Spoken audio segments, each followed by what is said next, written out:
এখন বসে বসে তরমুজ কাটলাম।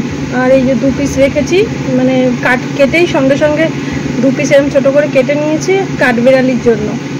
আর কাঠবিড়ালিগুলোকে দেখলে না আমার চিনুর কথা মনে পড়ে, ওরা এতে খেতেও ভালোবাসে।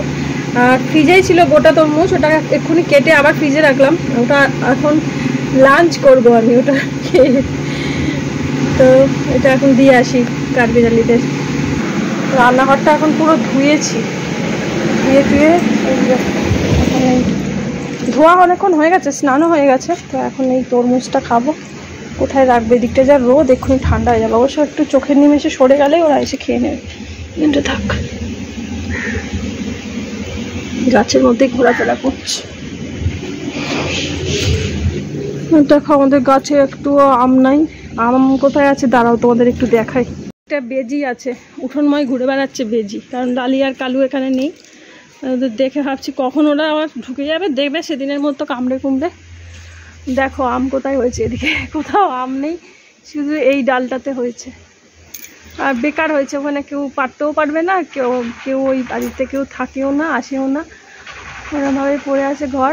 তো ওই দেখো এই যে এখান থেকে পড়লে কিছুটা হয়তো নিচে পড়বে। আর এই ডালটাতে হয়েছে, এটা হলো, এটা 2-1টা বেশ, ওই থোকাগুলো এই জায়গাটাতেও হলেও একটা শান্তি পেতাম, যে একটু আম ডাল তো বানিয়ে খেতে পারতাম গাছের আম। এই আমগুলো ভাল লাগে না এমনি পাকা, কাঁচাবেলায় ভালো।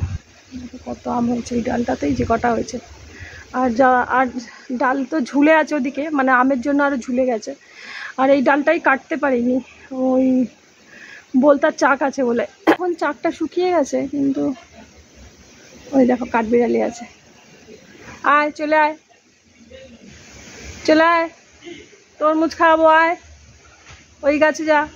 চলে যাবে ঠিক, খাওয়ার গন্ধ। বাসা করেছে নাকি কে জানে, এই সময়টা বাসাও করে কাঠবিড়ালিতে।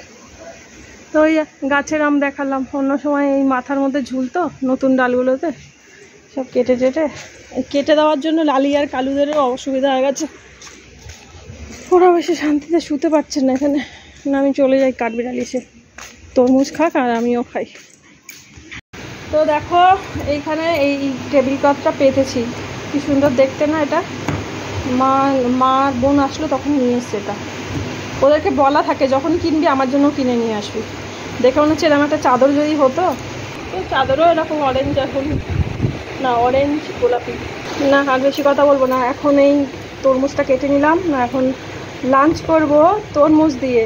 দুপুরে ভাত টাত সমস্ত কিছু রান্না হয়েছে, কিন্তু খেতে ইচ্ছা করছে না। মনে হচ্ছে তরমুজটা খেলেই শান্তি পাবো, মনে হচ্ছে যেন আইসক্রিম খেলে, এগুলো খেলে। দইয়ের ঘোল খাওয়া হয়ে গেছে সকালে, কাজকর্ম করতে, রান্নাবান্না করতে করতে। রান্নাবান্না কষ্ট করে করলাম, কিন্তু খেতে আর ইচ্ছা করছে না। আমার হাজব্যান্ডও বলছে খেতে ইচ্ছা করছে না, মনে হচ্ছে চুপচাপ শুয়ে থাকে।